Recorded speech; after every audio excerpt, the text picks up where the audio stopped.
كانوا الفايت دراسي ما نمفون شرطة الموت نقدت ما نمفون شرطة بعدي تربنا تجي سوين أنا ما كملت عشان من الركن بين شرطة ما نمفون شرطة ربي سو من صداتو أبان كيا بتولين تنيونا لكي سنديتو نجيتي شرطة ربي جاي المهم بعدي تربنا تجي ما نمفون ilmoo maalii haasofitasa ilmoo tamaalii haay maal ilmoon yeroo takka nama tokkaniif ilmoon qabatte osin fuudhu ilmoon tiyyaa miti babbaatti barbaadiyoo guyyuma tokko si tikreetin ilmoon si qabatti deemdi maasa kanaa takka naqqa buula ijjiti si duraa deemi dafi.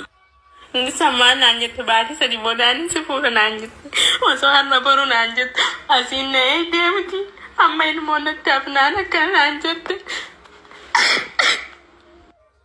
Ansi malee sana dur namaa natti fayyadame. Ay carraa shamarran keenya ulfeesse ulfajji'a torbaa wajjin daa'imti kiyyaa matii ani guyyaa tokko malee si bira hin geenye guyyaa tokkoon maaltu uumamaa daa'ima kiyyaa jedhee raate obboleetti keenya kana boochisaara jechuudha. Ashamaa akkam jirtu hordoftoota kabajamtoota chaanaala kootii kan biyya keessaa kan biyya alaa bakka jirtanitti nageenyi waaqayyoo isin haa baay'atu akkam jirtu obboleettiin keessan nagaa guutuun qaba galata waaqayyoo isinis akka nagaanaa taatan abdii guddaan qaba waaqayyoo irraa isin jechaa hordoftoota koo egaa warroon immoo chaanaala kiyyaa faaraa taatanii subscribe gochuudhaan maamila keenya ta'a akkasuma warri ta'aa jirtan illee hedduu galatooma ulfaadhaa isiniin jedha. Har'a maal qabattee dhuftee jechuun keessan oolu.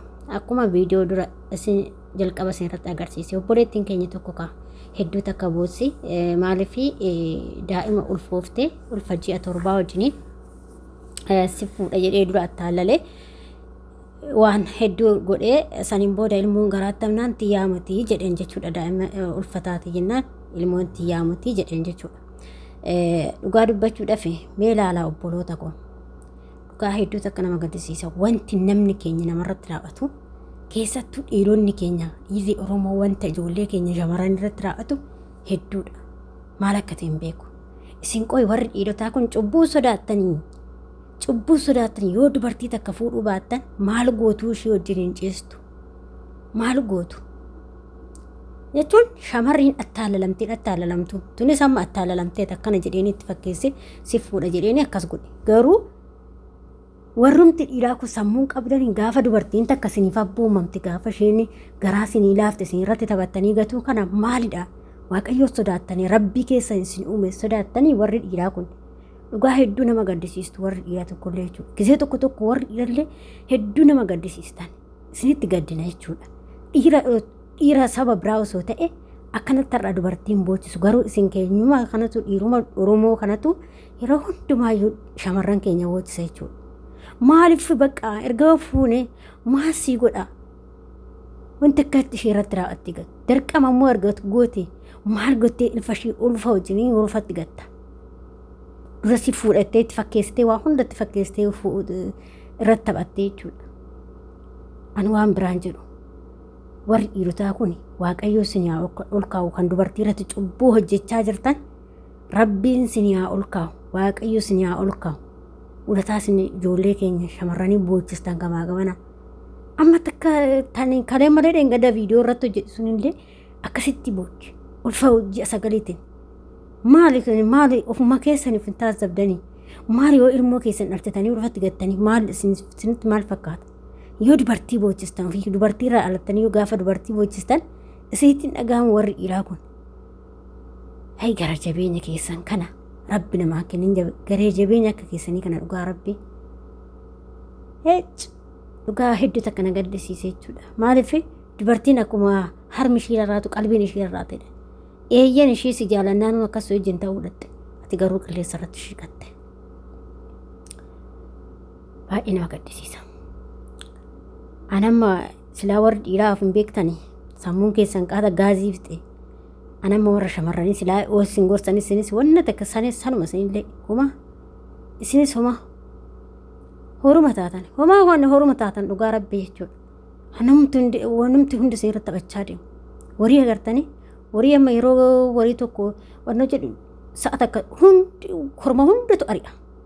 Akkas taatan shamarri jechuudha takka akkas akkuma takkittii kun dhiirri 50 ari'a. Maali isin qoifachu dubartoonni keenya kunis ijoollee shamarranii keenya kuni ati gaafa dhirsa qabachuu barbaadde maatii keetirraan hin qabattu. Maal gaafa maatii keetirraan qabatte wanti si boochisu tokko hin jiru. Giddii isaa ila inni iyyuu giddii isaa waan hundasaa amanee laasii si wajjin hin bula jechuudha. Gaafa ati bakka barbaadetti bakka jaasetti dhukkee sirraa kaasee sitti guuree si biraa deemu ati immoo afaan jala qabattee gaafa sani har'a immoo baatee gaafa salphattu miidiyaa irratti hubachu sin qaanessu dhugaa obbaraa eessa jirra jedha obbaraa shamarran keenya yeroo baay'ee sinumatti himna dadhabna of baraa kaayyoo baataniif beekuu qabdan. Dhiirri tokko yooma sitti fakkeessifatamma dhiirri tokko nanuma jaangalata jettee raawwattee kaattee kuftee fi cabdee wajjiniin kaatee wajjin cabdee oolta. Garuu inni hoo soba malee inni onnee dhiisiti waanuma tokkoon si jaalatu.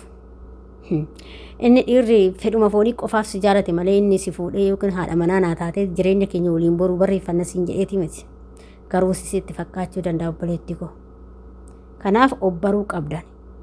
Obboloota koo obbaraa eessa akka jirtan obbaraa eessa akka ga'uuf yaaddanis obbaraa eessa akka kaatanis yaadadhaa. Ati kaayyoon kee kan biyyaa baate feerumuufii miti. Si jammar hojjechuuf hundi keenya jechuudha. Kalaas yoo kan heerumtus ta'e waraqata bichaa ergisiifadhu waliin hojjedhaa agasan. Ganaa ijaazaa buutee fi achitti sitti taphatee booda akkuma mucayyoo kanaa si boochisa waan ta'eef. Gaafa inni maatirraa si fuudhe seera si fuudhe inni seera si bulfata. Tanammoo kolkolleedha siin jedhaa akkuma amma si boochise kana borus si boochisa taanis. Kanaaf walirraa barachaa deema. Nuti kan miidiyaa fayyadamnu waa barachuudhaaf walirraa waa barachuudhaaf walirraa waa lallaaluudhaaf garuu namoonni keenya akkasii miti jechuudha. Na kanaafiyyuu obboloota koo adaraa keessa wanta akkanaa kana sirritti irraa of eeggadhaa shamarran. Sirritti badee jira baratu badee waan ta'eef. Bara keenyatu bara badaadha. Kanaafuu waan akkanaarraa of eegaa. Dhiironni keenyallee waaqayyo waan isin gootaniif isin haa olkaa'u. Akka isin gootanitti ulataa isin ijoollee shamarraniitiif gootan rabbiin isin haa kaffalu dhugaa rabbii. Waan an dubbadhu hin qabu kanarra. Dhugaa rabbii hedduu nama gaddisiisan keessanii kun dhiifama qofaa na qabaaraan itti fakkaate. Inna badduu nama gaddisiisa. Nagaa ta'a fayyaa ta'a hanga viidiyootti biraatti walitti deebinutti warroonni chaanala kiyyaa faaraa ta'a sabskraayibii gochuudhaan maamila keenya ta'a. Baay'ee isinin jaalladha. Hunda keessanuu galatooma ulfaadha.